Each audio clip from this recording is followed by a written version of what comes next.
அனைவருக்கும் வணக்கம். அன்னையர் தின நல்வாழ்த்துக்கள் அனைத்து அன்னையர்களுக்கும். இது வந்து சூப்பரான ஒரு இனிமையான நாள். சி ஜோசப் விஜய் ஆகிய நான் அப்படின்னு சொல்லி ஆரம்பித்த இந்த நாள் இனிமையான நாள். அனைத்து தமிழக மக்களுக்கும் நல்லதை செய்யறதுக்காக ஒரு முதலமைச்சர் வந்திருக்கார் தமிழ்நாட்டுக்கு அப்படிங்கிறது எந்தவித மாற்றமும் இல்லை. இதுவரைக்கும் பெண்களுக்கான பாதுகாப்பு, போதை கலாச்சாரம், அதே மாதிரி குற்றச்சம்பவங்கள் நிறைய நடக்குதுங்கிற மாதிரியான விஷயங்கள் அனைத்துமே நம்ம சமூக ஊடகங்களில் பார்த்து சலிச்சு போயிருக்கோம். அந்த விதத்தில் வந்து ஒரு நல்ல முதல்வர் வந்தால் இது அனைத்துமே வந்து தகர்க்கப்படும், பாதுகாப்பு உறுதி செய்யப்படுங்கிற மாதிரிலாம் மக்களுடைய குரல் அப்படியே ஒழிச்சுக்கிட்டே இருந்தது எலெக்ஷனுக்கு முன்னாடி. எலெக்ஷன் முடிஞ்சு இந்த 2026 சட்டமன்ற தேர்தலினுடைய ரிசல்ட் வந்ததுக்கு பிறகு பயங்கர எதிர்பார்ப்பு அப்படிங்கிறது தமிழக மக்கள் மத்தியில் கண்டினியூஸாக இருந்துக்கிட்டு இருந்தது. அந்த விதத்தில் பரபரப்பான சூழல் தொடர்ச்சியாக 2-3 நாள் இவர் ஆட்சியில் அமர்வாரா மாட்டாரா, ஏன்னா அந்த இடம் அப்படிங்கிறது வந்து இவருக்கு பெரும்பான்மை நிரூபிக்கிறதுக்கான சீட்டு பத்தலாங்கிற ஒரு விஷயத்தில் நிறைய குளறுபடிகள் அப்படிங்கிறது தொடர்ச்சியாக போயிட்டு இருந்துச்சு. அதுக்கு அனைத்துக்கும் முற்றுப்புள்ளி வச்சிட்டாங்க. இன்னைக்கு முதலமைச்சர் ஆகிவிட்டார் விஜய் அவர்கள் அப்படிங்கிறது தான் இன்னைக்கு மிகப்பெரிய ஒரு சந்தோஷமான விஷயம். தமிழக மக்களுக்கு நல்லதே நடக்குங்கிற மாதிரி தான் வந்து எல்லாருமே பார்க்குறாங்க. அதாவது அவரும் சொன்ன விஷயம் அதுதான், நல்லா இருப்போம் எல்லாருமே நல்லா இருப்போம் அப்படிங்கிற விஷயம்தான். கண்டிப்பாக தமிழகத்திற்கு ஒரு விடிவு காலம் பிறந்து விட்டதுங்கிறதுல எந்த மாற்றமும் இல்லை. இன்னைக்கு முதல் கையெழுத்தாக 2 மாதங்களுக்கு 200 யூனிட் கரண்ட் வந்து ஃப்ரீ அப்படிங்கிறது தான் முதல் கையெழுத்தாக இட்டிருக்கிறார். இரண்டாவது கையெழுத்தாக பெண்களுக்கான பாதுகாப்பு உறுதி செய்யப்படும், அதற்கான நடவடிக்கைகள் மேற்கொள்ளப்படும். மூன்றாவது விஷயமாக போதைப் பொருள் ஒழிப்பதற்கான விஷயத்தை கையில் எடுப்போம்ங்கிற மாதிரி 3வது விஷயத்துக்கு கையொப்பமிட்டிருக்கார். இது அனைத்துமே வரவேற்கத்தக்க விஷயம். மற்ற விஷயத்துங்களுக்கு கொஞ்சம் எனக்கு கால அவகாசம் கொடுங்கள். இப்போ வந்து ஏற்கனவே ஆண்ட அரசு என்ன பண்ணி வச்சுருக்காங்க அப்படிங்கிறது உள்ளே போய் பார்த்தா தான் தெரியும். உள்ளே போய் பார்த்ததுக்கப்புறம் அதற்கான விஷயங்கள் அனைத்தும் நான் எடுத்து மக்களுக்கு வெள்ளை அறிக்கையாக விடுவேன். அதிலிருந்து மக்கள் வந்து ஒரு டிரான்ஸ்பரன்சியாக என்ன நடந்திருக்குது அப்படிங்கிறத புரிஞ்சுக்க முடியுங்கிறலாம் சொல்லியிருக்காரு. அதன் பிறகாகத்தான் நான் அடுத்தடுத்த பணிகளை மேற்கொண்டு என்னென்ன செய்ய முடியுமோ அனைத்தையும் செய்வேன். நான் வந்து செய்ய முடிஞ்ச விஷயத்துங்களை தான் சொல்லியிருக்கேன், அதைத்தான் செய்வேன். அதே மாதிரி செய்ய முடியாத விஷயத்துங்களையும் நீங்கள் இத்தனை 8 கோடி பேர் என் கூட இருக்கும்போது செய்ய முடியாத விஷயம் அப்படிங்கிறது எதுவுமே இல்லை, எல்லாத்தையுமே செய்வோம்.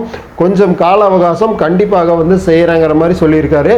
ஏதோ பொடி வச்சு பேசுகிறாங்கலாம் நினச்சிக்காதீங்க. கட்டாயமாக நான் மக்களுக்கு வந்து செய்வேன் பணி அப்படிங்கிற மாதிரி சொல்லியிருக்கார். ₹1 கூட நான் எடுக்க மாட்டேன், நான் வந்து மக்களுக்காக சேவை செய்ய வந்தவன், எனக்கு அந்த பணம் தேவையில்லைங்கிறது ஒரு தேர்தலுக்கு முன்னாடி இருந்து சொன்ன விஷயம். அதே தான் இன்றைக்கு முதலமைச்சர் ஆனதுக்கு பிறகும் அதே விஷயத்தான் சொல்லியிருக்காரு.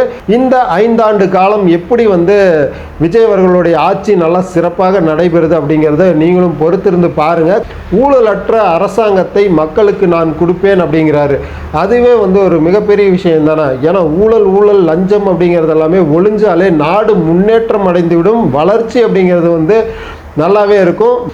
ஏழ்மை வறுமை எல்லாமே போயிடும். இன்னொரு விஷயத்தையும் சொல்லியிருந்தார் குறிப்பிட்டு, நான் வந்து தேவதூதன் கிடையாது அப்படிங்கிற மாதிரி. இது வந்து டிடிவி தினகரன் அவர் வந்து நேற்று சொல்லியிருந்தார், தேவதூதர்கள் அப்படி இப்படின்னா அதுக்கான பதிலடியாக தான் பார்க்கப்படுது. ஒரு சாதாரண குடும்பத்திலேருந்து ஒரு அசிஸ்டன்ட் டைரக்டரோட பையன் நான் வந்து ஒரு சாதாரண குடும்பத்திலேருந்து வந்தவன், எனக்கு பசி இந்த வறுமைனா என்னன்னு தெரியுங்கிற மாதிரி வந்து சொல்லியிருந்தார். இவர் வந்து பணக்காரர் தானே அப்படின்னு நினைக்கலாம். அவங்க வாழ்க்கையில் அவங்க எவ்வளோ கஷ்டப்பட்டு மேலே வந்திருப்பாங்கங்கிறது அவங்களுடைய காலங்கள் முன்னாடி இருந்த காலங்களில் அவங்க அனுபவித்த விஷயங்களாக சொல்லி இருக்கிறதுக்கான வாய்ப்பு இருக்குது. அதே மாதிரி குட்டிச்செல்லங்களுக்கு இந்த விஜய் மாமா உங்களுடைய வருங்காலத்தை நினைத்து நான் நல்லதை தான் செய்வேங்கிற மாதிரி அவங்களுக்கு தேங்க்ஸ் சொல்லியிருந்தார். இதெல்லாமே பார்க்கும்போது செம நிகழ்ச்சி தான். குழந்தைகள்னால தான் வந்து நான் ஜெயித்தேன், குழந்தைகள் வந்து எனக்கு நிறைய சப்போர்ட் பண்ணாங்க அப்படிங்கிற விஷயம் எல்லாமே எந்த முதலமைச்சரும் இது வரைக்கும் வந்து குழந்தைகளை போற்றுனதோ இந்த மாதிரி வந்து ஒரு குழந்தைகளால் நான் வந்து ஒரு லெவலுக்கு வந்திருக்கேன்னு யாருமே வந்து ஓப்பனாக சொன்னதில்லை. அந்த விதத்தில் இவருக்கு வந்து அவ்வளோ ஆதரவு குழந்தைகள்கிட்ட இருந்து கிடைச்சிது.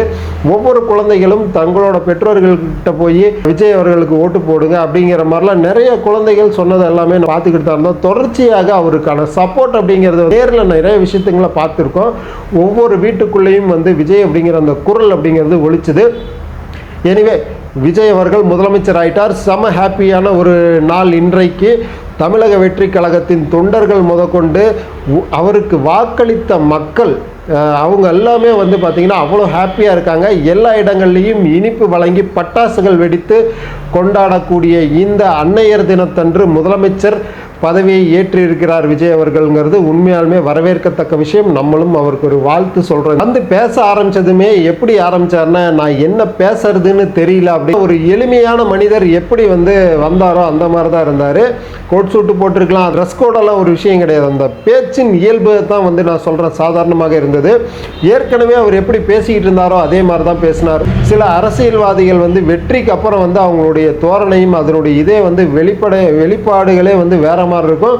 இவருடைய அந்த வெளிப்பாடுங்கிறது வந்து முதல்ல இது எல்லாமே ஃபன்னாக பேசிக்கிட்டு இருந்தாங்க. இவர் என்ன சினிமாவில் பேசக்கூடிய டயலாக் மாதிரி பேசுகிறாங்க அப்படிங்கிறது இயல்பாக ஒரு மனுஷன் என்ன பேசுவாங்களோ அவங்களுடைய பேச்சு இயல்பு கண்டிப்பாக அது அப்படி தான் வெளிப்படும். அதை மாற்றி பேசினா தான் அந்த இடத்துல வந்து பொய்யாக அவங்க சித்தரித்து நாடகம் போடுற மாதிரி மக்கள்கிட்ட ஆதரவு திரட்டுறதுக்காக வேண்டி பேசுகிறாங்கங்கிற மாதிரி இருக்கும். வழக்கமான பேச்சு எப்பவும் போல தான் இருக்குது. கண்டிப்பாக இது அனைத்தும் தான் மக்கள்கிட்ட இவருக்கு கிடைச்ச அந்த ஆதரவு வரவேற்பு. இவருக்கு வந்து இவ்வளோ வாக்களிச்சிருக்காங்கன்னா அந்த எளிமை தான் இந்த இடத்துல வந்து மிக உயர்ந்த நிலையில் பேசப்படுது. முன்னாடி காமராஜர், கக்கர், எம்ஜிஆர் அவர்களுடைய காலத்தை நம்ம பார்க்கல. தலைமைச் செயலகமே களை கட்டியது இன்றைக்கு. இதுக்கு முன்னாடி எப்படி இருந்துச்சுன்னு தெரியல. இனிமே வந்து அரசியல் அப்படிங்கிறது வந்து இப்படித்தான் இருக்குங்கிற மாதிரி அவர் சொல்லியிருக்கார். அதாவது வேற மாதிரியான எண்ணத்துங்களில் நீங்கள் வந்து ஜெயிச்சு இதுக்குள்ளே வந்திருந்தீங்கன்னா அந்த எண்ணத்துங்களை வந்து இதோட அழிச்சிருங்க, எரேஸ் பண்ணிடுங்கன்னு வந்து சொல்லியிருந்தார். அதை வந்து அதாவது பணத்தை சம்பாதிக்கிறதுக்காக வந்து நீங்கள் எதையும் பண்ணிங்கன்னா அது செல்லுபடி ஆகாது. இனிமே வந்து நான் மக்கள் பணத்தை எடுக்க மாட்டேன், அதே மாதிரி யாரையும் மக்கள் பணத்தை எடுக்க விட மாட்டேன் அப்படின்னு சொன்னது எல்லாமே பயங்கரம். அதே போல் சகாயம் ஐஏஎஸ் அவர்கிட்ட வந்து சில நிருபர்கள் கேள்வி கேட்டிருந்தாங்க. விஜய் அவர்களுக்கு அவ்வளோ ஒரு ஆதரவை தெரிவித்திருந்தார். சமூகத்தின் மீது உள்ள அக்கறையும் வந்து கண்டிப்பாக இவரை இன்னும் வேறு லெவலுக்கு கொண்டு போகும். கனிம வள கொள்ளைகளை தடுப்பார் அப்படிங்கிற நம்பிக்கை எனக்கு இருக்குங்கிற மாதிரிலாம் சகாயம் ஐஏஎஸ் அவர்கள் வந்து சொல்லியிருந்தார். அவர் வந்து மிக நேர்மையான ஒரு அதிகாரி அப்படிங்கிறது எல்லாத்துக்குமே தெரியும். கனிம வள கொள்ளைகளை சுரண்டி கொண்டால் இயற்கை வந்து என்ன மாதிரியான சீற்றத்தை ஏற்படுத்தும், நம்மளுடைய அடுத்தடுத்த தலைமுறைகளை பற்றி நாம் யோசித்தோம்னா கண்டிப்பாக வந்து கனிம வள கொள்ளைகளை தடுக்கணும் அப்படிங்கிறது எல்லாருமே யோசிக்க வேண்டிய நிலைக்கு வந்து இருப்பாங்க. நம்மளுடைய வருங்கால சந்ததிகள், நம்மளுடைய குழந்தைகள் நல்லா இருக்கணும் அப்படின்னா நம்ம அவங்களுக்கு கொடுக்கக்கூடிய விஷயம் என்னென்னா நல்ல ஒரு காற்று, தண்ணி, இயற்கையை வந்து நம்ம தூய்மையாக வச்சுருந்தோம் அப்படின்னாலே அதுவே அவங்களுக்கு ஒரு மிக ஆரோக்கியமான வாழ்வை ஈட்டி தரும். பணம் காசு அப்படிங்கிறது அவசியம்தான், ஒரு அளவுக்கு தான். அது வந்து மணி ஃப்ளோ வந்து எப்போ நல்லா நமக்கு கிடைக்கும் அப்படின்னா ஒரு ஃபினான்ஷியல் வைஸாக வந்து ஒரு தொழில் நிறுவனங்கள் நல்லா நடக்கணும். அதே போல் கொலை, கொள்ளை, கற்பழிப்பு இந்த மாதிரி விஷயங்களெல்லாம் கட்டுப்படுத்தணும். அதில் வந்து மக்கள் பாதிப்படையக்கூடாதுங்கிற மாதிரியான நல்ல சிந்தனையுடன் ஒரு முதலமைச்சர் தேவைங்கிற ஏக்கம் நிறைய மக்கள் மத்தியில் இருந்தது. அது வந்து இன்னைக்கு பிரதிபலிச்சிருக்குது. அந்த அளவுக்கு வந்து மன மகிழ்ச்சி அப்படிங்கிறது வந்து கண்டிப்பாக இருந்தது. இன்னொரு சுவாரஸ்யமான வீடியோவில் வந்து நான் உங்களை சந்திக்கிறேன். அது வரைக்கும் நம்ம சேனலை ஸ்டே டியூன்டா இருங்க. நன்றி, வணக்கம்.